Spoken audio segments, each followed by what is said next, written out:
Hello friends, welcome to my channel. আজকে আমি আবার একটা নতুন নোটিফিকেশান নিয়ে হাজির হয়েছি। আজকের নোটিফিকেশানটি হলো ইন্ডিয়া পোস্ট পেমেন্ট ব্যাংকের তরফ থেকে।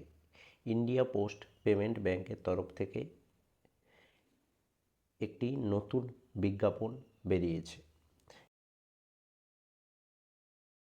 এখানে বলা হয়েছে recruitment of 51 circle based executive on contract basis, অর্থাৎ India post payment bank circle wise 51টি কন্ট্রাক্ট বেসিস ক্যান্ডিডেট রিক্রুটমেন্ট করবে।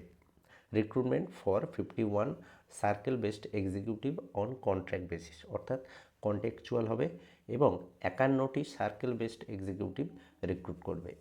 নোটিফিকেশান নাম্বার কত? অ্যাডভার্টাইজমেন্ট নাম্বার হচ্ছে IPPBCO HR RECT 2024, তারপর হচ্ছে 2506। এটা হচ্ছে notification number. Government of India অর্থাৎ ভারত সরকারের যে payment bank India post payment bank আছে, সেখান থেকেই এই নোটিফিকেশানটা বের হয়েছে। তো এখানে কি বলা হয়েছে, এখানে ইম্পর্টেন্ট যে বিষয়গুলো সেগুলো হচ্ছে রেজিস্ট্রেশন কবে থেকে শুরু হয়েছে? 1-3-2025, অর্থাৎ রেজিস্ট্রেশন কিন্তু শুরু হয়ে গেছে মার্চ মাসের 1 তারিখ থেকে। লাস্ট ডেট অফ অ্যাপ্লিকেশান 21-3-2025, অর্থাৎ মার্চের 21 তারিখ পর্যন্ত কিন্তু অ্যাপ্লিকেশানটি চলবে। তারপর কি বলেছে এখানে, পোস্ট হচ্ছে কি executive post, number of vacancy হচ্ছে 51টি, এজ কত? 21 থেকে 35 বছর, 21 থেকে 35 বছরের মধ্যে বয়স হতে হবে।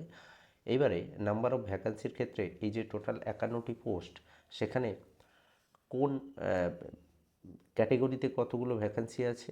এখানে বলেছে vacancy reserved for including backlog vacancies, অর্থাৎ আনরিজার্ভের ক্ষেত্রে 13টি, ইডব্লিউএসের ক্ষেত্রে 3টি, ওবিসির ক্ষেত্রে 19টি, এসসি 12টি এবং এসটি 4টি। এই টোটাল 51টি পোস্ট। অনেকে মনে করতে পারে এই কয়েকটা মাত্র ভ্যাকান্সিতে কি অ্যাপ্লাই করব। এইভাবে দেখা যাবে যে অনেকেই অ্যাপ্লাই করবে না, অর্থাৎ এখানে অ্যাপ্লাই করে খুব কমজন, আবার রিক্রুটও হয় খুব কমজন। এইবারে এটা কন্ট্রাক্ট বেসিস, পরে তোমাদের পার্মানেন্ট করেও দিতে পারে, তো সেই জন্য তোমরা অ্যাপ্লাই করতে পারো। তারপর এখানে কি বলেছে, এখানে বলেছে যে এখানে কিন্তু স্টেট ওয়াইজ এবং সার্কেল ওয়াইজ ভ্যাকান্সি দেওয়া আছে, যেমন ছত্তিশগড় 3টে, আসাম 3টে, বিহার 3টে, গুজরাট হচ্ছে 6টা ভ্যাকান্সি আছে, হরিয়ানায় 1টা, জম্মু অ্যান্ড কাশ্মীর 2টো, লাক্ষাদ্বীপ 1টা, মহারাষ্ট্র 3টে, গোয়া 1টা, অরুণাচল প্রদেশ হচ্ছে 3টে, নর্থ ইস্ট সার্কেলে মণিপুর 2টো, মেঘালয় 4টে, মিজোরাম 3টে, নাগাল্যান্ড 5টা, ত্রিপুরা 3টে, পাঞ্জাব 1টা, রাজস্থান 1টা, তামিলনাড়ু 2টো, পুডুচেরি 1টা, উত্তরপ্রদেশ 1টা এবং উত্তরাখণ্ড 2টো। এই টোটাল 51টা ভ্যাকেন্সি। তারপরে হচ্ছে এই নোটিফিকেশানের ডিটেলসটা তোমরা আমার টেলিগ্রাম গ্রুপে পেয়ে যাবে। টেলিগ্রাম গ্রুপের লিঙ্ক হচ্ছে আমি ডেসক্রিপশানে দিয়ে দেবো, অথবা এই ভিডিওর মাঝে একটি কিউআর কোড পাবে, সেই কিউআর কোড স্ক্যান করলে আমার টেলিগ্রাম গ্রুপে তোমরা জয়েন হতে পারবে।